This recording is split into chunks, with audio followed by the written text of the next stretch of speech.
Fica sem você, minha figurinha. Assalamualaikum. Assalamualaikum warahmatullahi wabarakatuh. Kami dari kelompok terakhir mata kuliah Teknologi Informasi akan memperkenalkan diri dengan saya Ria Febrianti Siregar dengan NIM 20203104. Nama saya Naya Lulita Ananda, NIM 20203149. Di sini kami akan menjelaskan makalah kami yang berjudul Teknologi Informasi dalam Bidang Pendidikan. Di sini saya akan menjelaskan apa yang dimaksud dengan teknologi informasi dan komunikasi. Teknologi informasi secara umum ialah suatu studi perancangan, implementasi, pengembangan, dukungan, atau manajemen sistem informasi berbasis komputer terutama pada aplikasi hardware atau perangkat keras dan software atau perangkat lunak. Secara sederhana, pengertian teknologi informasi adalah fasilitas-fasilitas yang terdiri dari perangkat-perangkat keras dan perangkat lunak dalam mendukung dan meningkatkan kualitas informasi untuk setiap lapisan masyarakat secara cepat dan berkualitas. Definisi lain tentang teknologi informasi dan komunikasi yaitu suatu teknologi yang digunakan untuk mengolah data, termasuk memproses, mendapatkan, menyusun, menyimpan, memanipulasi data dalam berbagai cara untuk menghasilkan informasi yang berkualitas, yaitu informasi yang relevan, akurat, dan tepat waktu, yang digunakan untuk keperluan pribadi, bisnis, pemerintahan, dan juga informasi yang strategis untuk pengambilan keputusan. Max. Peranan teknologi informasi dan komunikasi dalam bidang pendidikan.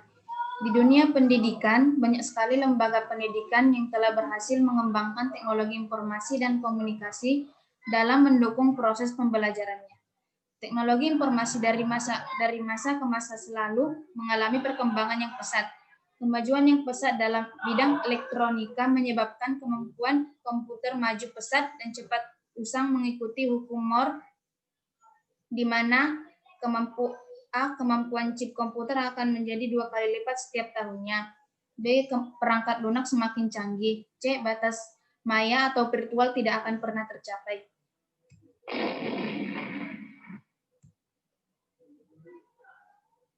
Dalam dunia pendidikan, keberadaan sistem informasi dan komunikasi merupakan salah satu komponen yang tidak dapat dipisahkan dari aktivitas pendidikan.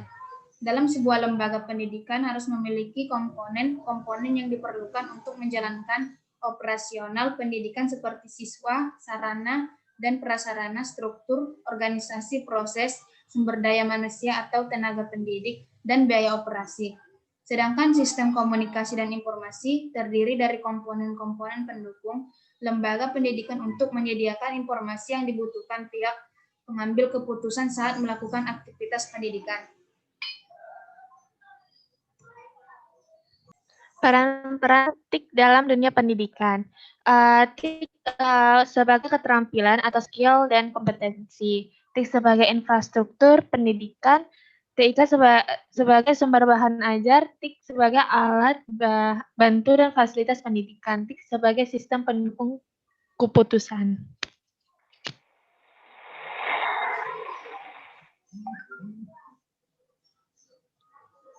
Contoh pemanfaatan teknologi informasi dan komunikasi dalam bidang pendidikan. Di sini ada pembelajaran berbasis komputer ya. Semua orang tentu saja tahu apakah itu komputer. Dalam bidang pendidikan, pengenalan teknologi satu ini sangat penting karena banyak sekali manfaat yang bisa diberikan oleh komputer. Seperti untuk mengolah file, tulisan, dan sebagainya. Dalam tingkatan yang lebih tinggi, komputer ataupun laptop dapat digunakan untuk berkarya, baik itu dalam bidang seni, desain, musik, dan lain-lain. Banyak model pembelajaran berbasis komputer, diantaranya adalah Computer Based Instruction atau CBI, Computer Assisted Instruction atau CAI, ECT, Computer Based Training, CBT, dan Computer Based Education (CBA).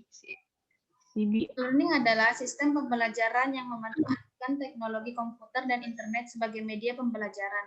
Siswa dapat mengakses materi pembelajaran baik itu berupa video, gambar, teks, ataupun suara di mana saja tanpa harus bertatap muka dengan pengajar. Sistem seperti ini tentu saja dimiliki oleh universitas-universitas terkemuka di Indonesia.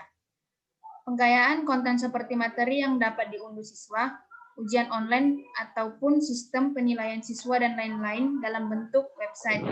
Sistem pembelajaran e-learning umumnya tidak menggantikan model belajar konvensional di kelas, tapi hanya sebagai pendukung kegiatan belajar mengajar siswa dan memberikan kemudahan pengajar dalam menyampaikan informasi kepada siswanya.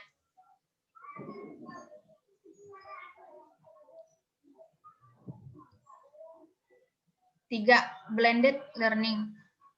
Blended learning merupakan metode pembelajaran yang mencampurkan pertemuan tatap muka pengajar dan murid secara online tanpa terbatas jarak. Pengajar akan memberikan materi secara real-time melalui phone conference, video conference, ataupun chatting online. Mereka dapat saling memberikan feedback baik itu berupa pertanyaan, jawaban, ataupun pernyataan. 4. Perpustakaan digital. Menurut Association of Research Libraries atau ARL, tujuan dari perpustakaan digital adalah untuk memberikan kelancaran dalam proses pengembangan yang sistematis dengan cara menyimpan, mengumpulkan, mengorganisasi pengetahuan dan informasi format digital. Siswa dapat mengakses buku-buku dalam bentuk digital dan mempelajarinya tanpa harus datang ke perpustakaan langsung atau harus membeli buku dalam bentuk fisik. Tentu saja ini menguntungkan karena siswa dapat belajar dimanapun dan kapanpun. Next 3.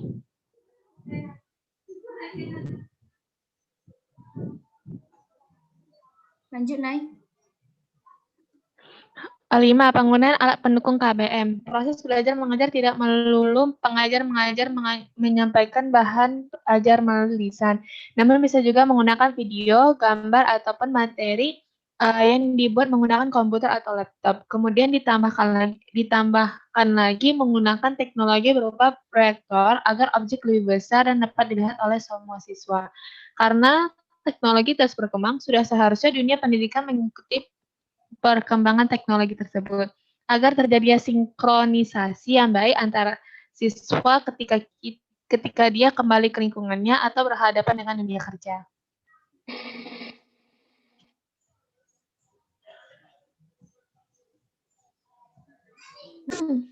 Dampak positif teknologi informasi dan komunikasi di bidang pendidikan. 1. Informasi yang dibutuhkan akan semakin tepat dan mudah diakses untuk kepentingan pendidikan. Inovasi dalam pembelajaran semakin berkembang dengan adanya inovasi e-learning yang semakin memudahkan proses pendidikan. 3. Kemajuan TIK juga akan memungkinkan berkembangnya kelas virtual atau kelas yang berbasis telekonferensi yang tidak mengharuskan sang pendidik dan peserta didik berada dalam satu ruangan. 4. Sistem administrasi pada sebuah lembaga pendidikan akan semakin mudah dan lancar karena penerapan sistem TIK.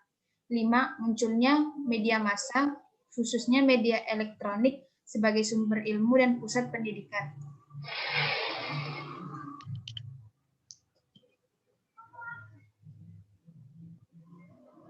Lanjut, Nay. Dampak negatif teknologi informasi dan komunikasi di bidang pendidikan. Kemajuan TIK juga akan semakin mempermudah terjadinya pelanggaran terhadap hak atas kekayaan intelektual atau HAKI karena semakin mudahnya mengakses data menyebabkan orang yang bersifat plagiatis akan melakukan kecurangan. 2. Walaupun sistem administrasi suatu lembaga pendidikan bagaikan sebuah sistem tanpa celah, akan tetapi jika terjadi suatu kecerobohan dalam menjalankan sistem tersebut akan berakibat fatal. 3. Salah satu dampak negatif televisi adalah melatih anak untuk berpikir pendek dan berkonsentrasi dalam waktu yang singkat. 4.